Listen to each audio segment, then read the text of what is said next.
marier. Qu'est-ce que tu attends pour te marier? Et toi, qu'est-ce que tu attends pour crever?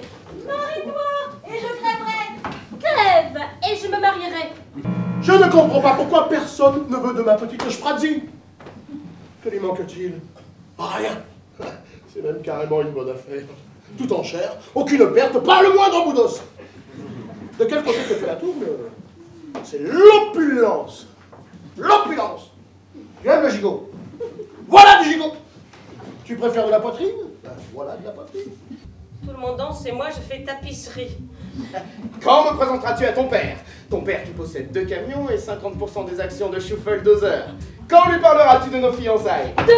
Demain je te présenterai à mon père qui possède 2 camions et 50% des actions de Schuffel-Dozer. Nous lui annoncerons nos fiançailles.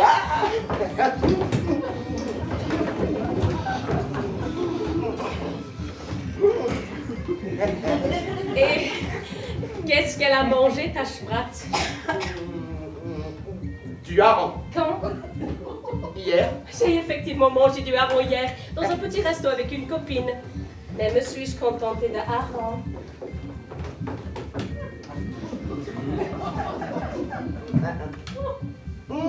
Tu as pris de la compote de pomme en dessert. La compote date d'aujourd'hui. Oui, il y en a aussi d'hier. J'en mange tous les jours de la compote, tous les jours. Évoquons plutôt mon déjeuner d'aujourd'hui.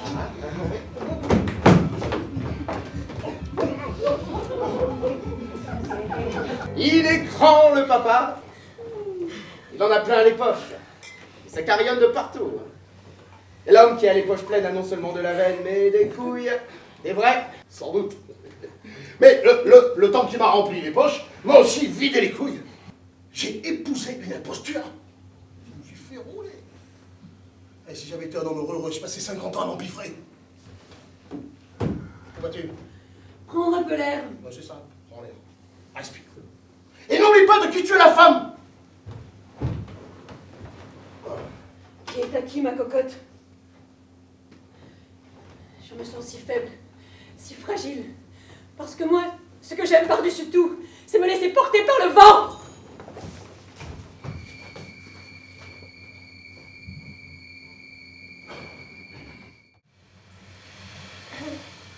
Pardonne-moi, mais chaque fois que je te vois, ça se déclenche en moi comme une petite envie supplémentaire. Je t'écoute. Non, je suis un salaud. Tu n'es pas un salaud. Parle. Ah, je suis un salaud, un vrai salaud. Une petite envie supplémentaire que ton père n'existe plus. Ah, je suis un salaud. Non, tu n'es pas un salaud. Oh, si. J'ai dit que tu n'étais pas un salaud. Tu es sûr? Oui. Au fond, c'est vrai. Pourquoi serais-je un salaud? Qu'ai-je fait? Simplement émis le désir que ton père n'existe plus, c'est tout. Oh, pas qu'il meure, évidemment. Je suis pas un salaud. Je sais que s'il mourait, cela pourrait te chagriner. Non. Non, j'aimerais tout bêtement qu'il n'existe plus. C'est-à-dire qu'il y a eu un homme comme lui et qu'un beau jour, il n'y soit plus. C'est tout. À mon avis, le salaud dans cette histoire, c'est mon père. N'est-ce pas? Eh bien sûr, j'aimerais aussi apprécier que ta mère n'existe plus, mais là, je crains d'aller trop loin, de devenir un véritable salaud. Ah, et puis ta mère ne pinaille pas sur le moindre centime. Comme si je n'avais pas besoin du moindre centime pour construire une famille et la faire vivre correctement. En ce qui me concerne, on peut aussi se passer de la mère. Rien que nous deux. Ah, laissons-la encore un peu. Ainsi soit-elle. Et ton père, non. Ainsi soit-il. Et rapidement. Parce que la vie passe. Lui n'est déjà plus très jeune. Et il a des problèmes avec sa tension, non? Si nous poussons un peu, un beau matin, il ne se lèvera pas. Tout simplement. Tu as loupé ta vocation. Tu aurais dû être mitron. Eh, tu prends ton pied? Et quand je pense que je ne sais même pas ce que je vais recevoir en échange. Je suis une femme au foyer, une femme simple, épouse modèle, et j'ai toujours été fidèle, même si ma fille me veut à ses côtés. Chez moi, c'est le mari d'abord, le mari d'abord.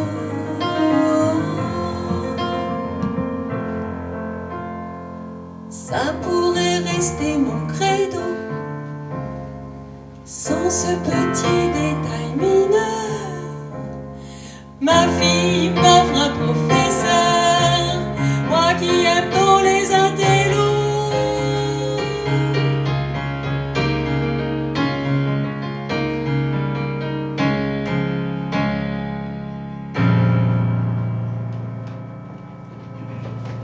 La noce commence dans un quart d'heure. Où sont les cadeaux? 42 000 livres et 4 lampes de chevet. Qui m'a apporté une lampe de chevet? Des invités fauchés. Je n'ai pas fait venir de pauvres. Pour faire la fête, il faut payer. Mais le menu m'a coûté cher. Il y a 4 plats différents, plus le dessert. Sur les tables, j'ai fait mettre du whisky. L'orchestre est presque là. Ils vont tout 70 000 livres. Je veux couvrir mes frais. 44 000. 44 200. La noce commence dans un quart d'heure. On va tirer encore un peu. Et donner le temps d'arriver à ceux qui ne sont pas encore là. 46 400. 48 000.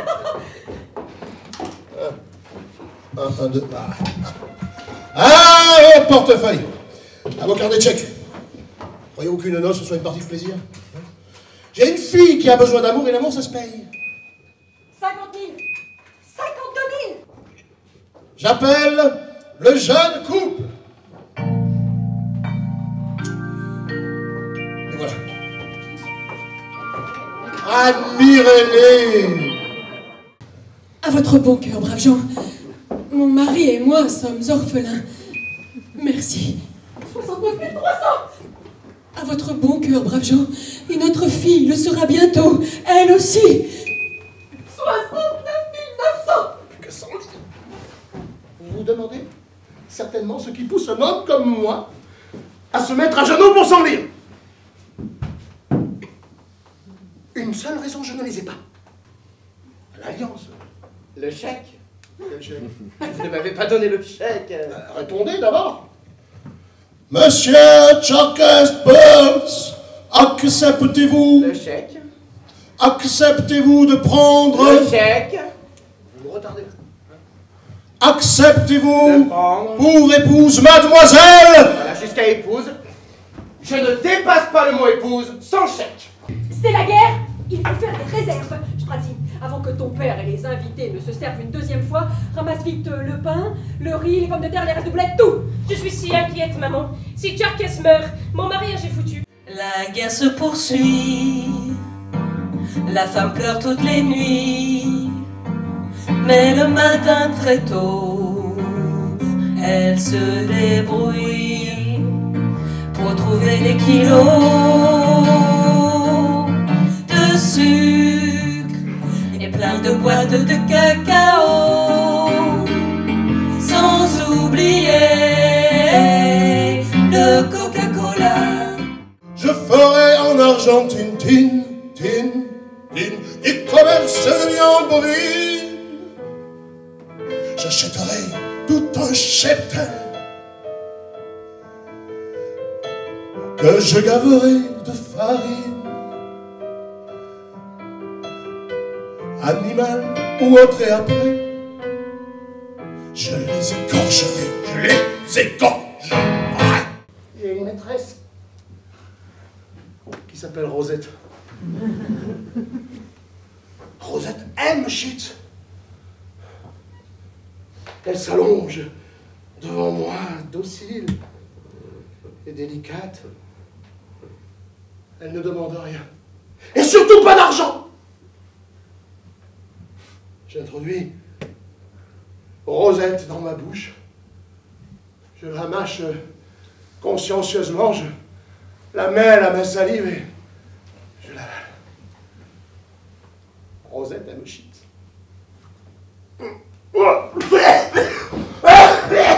Cette chambre-là, saucisson!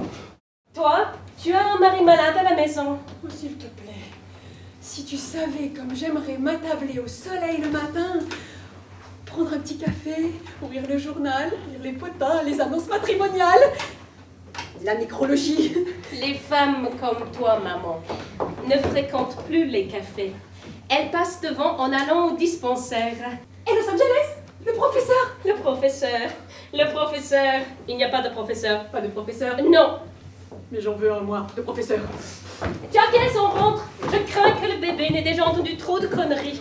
Jeune, voilà ce que je suis et ma mort, c'est pour dans si longtemps que quand je me retrouve à un enterrement, je bande, si on me le demande, c'est avec grand plaisir que j'aide à recouvrir la tombe de quelqu'un d'autre. Car être jeune, c'est pas se promener la bouche en cœur. Être jeune, c'est pas aimer d'amour. Être jeune, c'est ne voir tout autour que misère et douleur, se sentir en pleine forme. Le cœur, quand sera-t-il touché le cœur? Pourquoi l'être humain se cantonne-t-il à la vie comme une sangsue, sans aucune raison médicale valable? Ce type est un emmerdeur, de la pire espèce. Une tique du cosmos qui respire, et qui continue à respirer, alors que moi j'ai tout sous les traites à payer à la fin du mois. Désolé papa, c'est une loi de la nature. Ça y est, tu as terminé?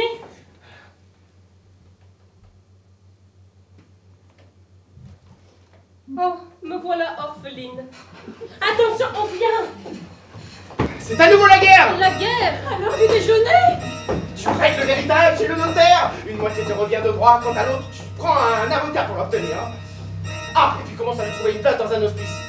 Et puis qu'elle arrête de manger comme ça de la viande à tous les repas, assez de s'empiffrer à nos frais. Allez. Jarkes, mon mari! Du saucisson! Du saucisson! Quoi? Du saucisson! Du saucisson! Du saucisson!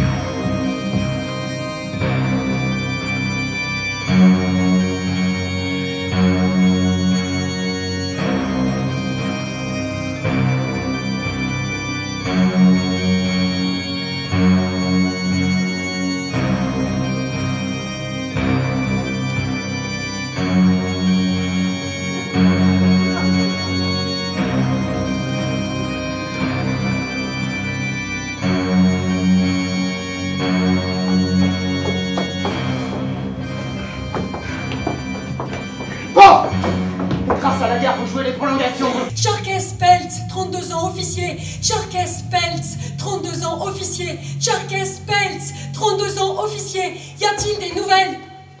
Jarkes? Jarkes!